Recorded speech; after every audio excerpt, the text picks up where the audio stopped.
ሰላም ጤና ይስጥልኝ ውድ የ24/7 ዜና ተከታታዮቻችን፣ የሰዓቱን ዜና ይዤ ቀርቤያለሁ። እስከ ፍጻሜው አብራችሁን ቆዩ።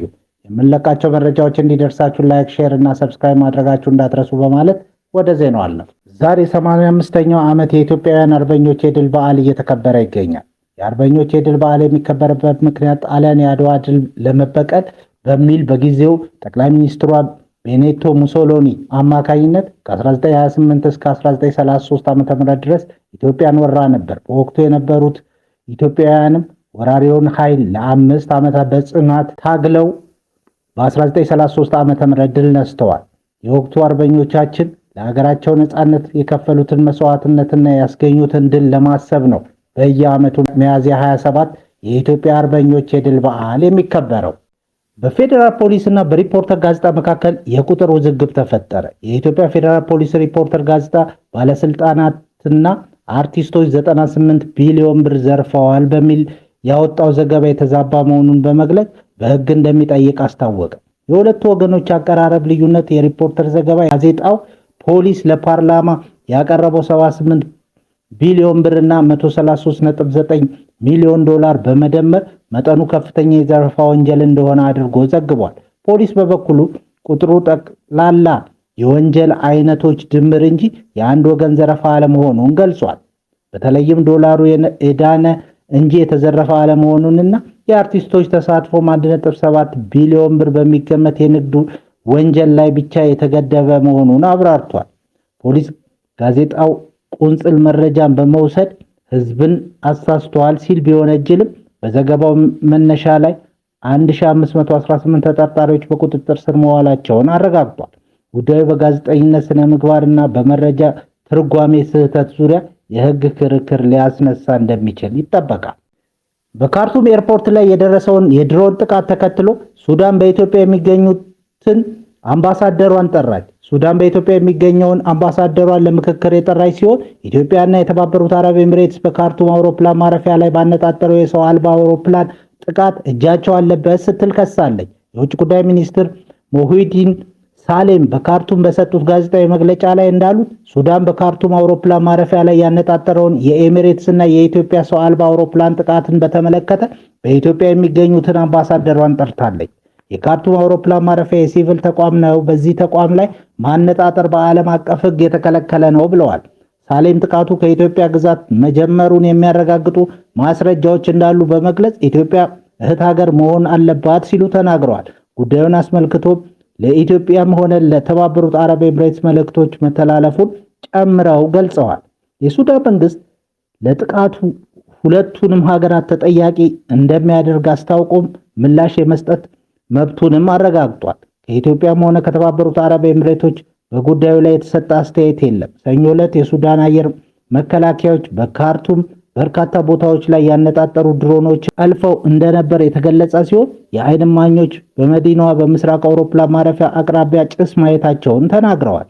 የጸጥታ እርምጃዎችን ተከትሎ የአውሮፕላን ማረፊያ ከጥቃቱ ከሰዓታት በኋላ ምንም አይነት ኪሳራ ሳይደርስ ስራ መቀጠሉን ባለስልጣናት ገልጸዋል። ሱዳን ለፈጣን ድጋፍ ሰጪ ኃይሎች የላቀ የጦር መሳሪያ ታቀርባለች በማለት ከተባበሩት አረብ ኤሚሬትስ ጋር ዲፕሎማሲያዊ ግንኙነቷን ማቋረጣን ዳጉ ጆርናል ዘግቧል። ሱዳን ከኤፕሪል 2023 ጀምሮ በጦር ኃይሉ እና በፈጣን ድጋፍ ሰጪ ኃይሎች መካከል በተፈጠረው አለመግባባት በተቀሰቀሰ ጦርነት ውስጥ ትገኛለች። ጦርነቱ በ10 ሺዎች የሚቆጠሩ ሰዎችን የገደለ ሲሆን ወደ 13 ሚሊዮን የሚጠጉ ሰዎች ተፈናቅለዋል። የሀገሪቱን ክፍሎች ወደ ረሃብ አቀፍ የገፋፋ ሲሆን በዚህም በዓለም ላይ እጅግ አስከፊ ከሆኑ ሰብአዊ ቀውሶች መካከል አንዱ ሆኗል። አሁን በደረሰ ዜናም ኢትዮጵያ በሱዳን መንግስት የተሰነዘረባትን ክስ መሰረተ ቢስ ስትል ውድቅ አደረገች። የውጭ ጉዳይ ሚኒስትር ባወጣው መግለጫ እንዳስታወቀው የሱዳን መከላከያ ኃይልና የውጭ ጉዳይ ሚኒስትር በጋራ በሰጡት መግለጫ ኢትዮጵያ ላይ ያቀረቡት ክስ መሰረተ ቢስ ነው ብሏል። የኢትዮጵያና የሱዳን ህዝቦች ያላቸውን ታሪካዊ ግንኙነት ከግምት ውስጥ በማስገባት ሱዳን የእርስ በርስ ጦርነት ወቅት እንዳንድ ታጣቂዎች የኢትዮጵያ ሉዓላዊነትና የግዛት አንድነት በመጣስ የሚያደርጉትን ትንኮሳ ለህዝብ ይፋ ከማድረግ መቆጠቡን አንስቷል። የሱዳን ጦር የህወሓት ቅጥረኛ ወታደሮችን በእርስ በርስ ጦርነት ውስጥ ማሳተፉንና ለዚህ ቅጥረኛ ወታደሮች የጦር መሳሪያና የገንዘብ ድጋፍ በማድረግ በምዕራብ የኢትዮጵያ ትንኮሳ እንዲፈጽሙ ማድረጉን ጠቅሷል። በሱዳን የእርስ በርስ ጦርነት የህወሓት ቅጥረኛ ወታደሮች በግልጽ ሲንቀሳቀሱ መታየታቸው ሱዳን ለተለያዩ ጸረ ኢትዮጵያ ኃይሎች መናኸሪያ ሆና እያገለገለች መሆኗን የሚያሳይ ታማኝ መረጃ ነው ብሏል። መሰል ድርጊቶችና ቀደም ሲል በሱዳን ጦርና ባለስልጣናት የተሰነዘሩ ወንጀሎች እኩይ አጀንዳዎችን ለማራመድ የሚፈልጉ የውጭ ኃይሎች ዓላማ ለማሳካት ያለመ መሆኑን አመልክቷል። ኢትዮጵያ በዚህ አስቸጋሪ ወቅት ከሱዳን ህዝቦች ጋር አጋርነቷን እና ያላትን ወዳጅነት አጠናክራ ትቀጥላለች ያለው የሚኒስትሩ መግለጫ ኢትዮጵያ የሱዳን የእርስ በርስ ጦርነት በውይይት ይፈታል ብላ እንደምታምን አስገንዝቧል። በተጨማሪም ኢትዮጵያ በሱዳን የሲቪል መንግስት እንዲመሰረትና አስቸኳይ የሰብአዊ እርዳታና ዘላቂ የተኩስ አቁም ስምምነት እንዲደረግ እንዲሁም ነፃ ሁሉን አቀፍና ግልጽ ሲቪል መር ውይይት ማድረግ አስፈላጊ ነው ብላ እንደምታምን አብራርቷል። በሌላ ዜና የአሜሪካ ፕሬዝዳንት ዶናልድ ትራምፕ ከፎክስ ኒውስ ቴሌቪዥን ጋር ቃለ ምልልስ አድርገው ነበር። በዚህም ወቅት አሜሪካ ፕሮጀክት ፍሪደም በሚል በሆርሙዝ ሰርጥ የሚተላለፉ መርከቦችን ለመጠበቅ እርምጃ እየወሰደች መሆኑን ገልጸዋል። በዚህ እርምጃ ወቅት በመርከቦቿ ላይ ጥቃት ከተፈጸመ ኢራን ከምድረ ገጽ ትጠፋለች ሲሉ ዝተዋል። ይህን ያሉት የአሜሪካ ኃይሎች የሆርሙዝ ሰርጥ ለማስከፈት እየወሰዱት ባለው እርምጃ 7 የኢራን ትንንሽ ጀልባዎችን መምታታቸውን በማህበራዊ ሚዲያ ገጻቸው ካሳወቁ በኋላ መሆኑ ተገልጿል። አሜሪካ የኢራንን ድሮኖችና ሚሳኤሎችን መታመጧንም አስታውቃለች። ትራምፕ በጦርነቱ ምክንያት በሆርሙዝ ሰርጥ መተላለፍ ላልቻሉት የንግድ መርከቦቻቸው መንገድ እንዲያስከፍቱ በዓለም ዙሪያ ካሉ አገራት ቀረበልኝ ባሉ ጥያቄ መሰረት ፕሮጀክት ፍሪደም የተባለ ዘመቻ ከሰኞ ጀምሮ እያካሄዱ እንደሆነ አመልክተዋል። በዚህም የአሜሪካ ኃይሎች የመርከቦቹን ደህንነት ለመጠበቅ ሆርሙዝ ላይ በማሰማራት ጥቃት እንዳይደርስባቸው ጥበቃ እንዲያደርጉ ተገልጿል። ነገር ግን ኢራን ይህንን የአሜሪካ እርምጃ በመቃወም የአሜሪካ ባህር ኃይል መርከቦችን እንደምትመታ እየዛተች ነው። የአሜሪካውያን ስጋት ትራምፕ ለፕሬዝዳንትነት ብቁ አይደሉም የሚል ጥርጣሬ አላቸው። አዲስ የወጣ የህዝብ አስተያየት ጥናት እንደሚያመለክተው አብዛኞቹ አሜሪካውያን በፕሬዝዳንት ዶናልድ ትራምፕ የአእምሮና የአካል ብቃት ላይ ጥርጣሬ አላቸው። 59% የሚሆኑት ትራምፕ ሀገሪቱን ለመምራት የሚያስፈልገው የአእምሮ ንቃተ የላቸውም ብለው የሚያምኑ ሲሆን 67 የሚሆኑት ደግሞ ውሳኔዎችን የሚያስተላልፉት ያለ ጥንቃቄ እንደሆነ ገልጸዋል። ይህ ስጋት የመነጨው ከኢራን ጋር ካለው ውጥረትና ከነዳጅ ዋጋ ንረት ጋር ተያይዞ ሲሆን ብዙዎች የፕሬዝዳንቱ ግትር ፖሊሲዎች ለኢኮኖሚ ቀውስ ምክንያት እንደሆኑ ይተቻሉ።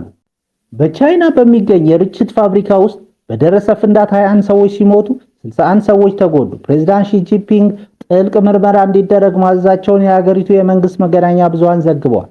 በቻንግሻ ከተማ የተከሰተው ይህ ፍንዳታ ትላንት ከሰዓት በኋላ መከሰቱን ሲሲቲቪ እና ሲንሁዋ ዘግበዋል። በቻይና የኦንላይን ገጾች ላይ የወጡ ቪዲዮዎች ከፈራረሱ ህንፃዎች ጥቅጥቅ ያለ ጭስ ሲወጣ እና ፍርስራሾች በአካባቢው ተበታትነው ይታያሉ። እንደ ሳውዝ ቻይና ሞርኒንግ ፖስት ዘገባ ከሆነ ወደ 500 የሚጠጉ የእሳት አደጋ ተከላካዮች፣ የነፍስ አዳኞች እና የሕክምና ባለሙያዎች ወደ ስፍራው ፈጥነው ደርሰዋል። ባለፈው ዓመት ቻይና የ1.14 ቢሊዮን ዶላር ዋጋ ያለው ርችት ወደ ውጭ የላከች ሲሆን ይህም ከዓለም አቀፍ ሽያጭ ከ2/3 በላይ የሚሆነውን ይይዛል። በተጨማሪም ባለስልጣናት በዋና ዋና ኢንዱስትሪዎች ውስጥ የአደጋ ማረጋገጫና ቁጥጥርን እንዲያጠናክሩ፣ የህዝብ ደህንነት እንዲያሻሽሉና የሰዎችን ህይወትና ንብረት ደህንነት እንዲያረጋግጡ አዘዋል። ብዙ ጊዜ ከፍተኛ ጉዳት በሚያስከትሉ አደጋዎች በኋላ ለአካባቢ ባለስልጣናት አስፈላጊ መመሪያዎችን ይሰጣሉ። ባለፈው ሳምንት የቻይና የአደጋ ምላሽ አቅም በሀገር አቀፍ ደረጃ እንዲጠናከር ጥሪ አቅርበው ነበር። ቡራን አድማጮቻችን ለሰዓቱ ያልናቸው ዜናዎች በዚህ እናበቃለን።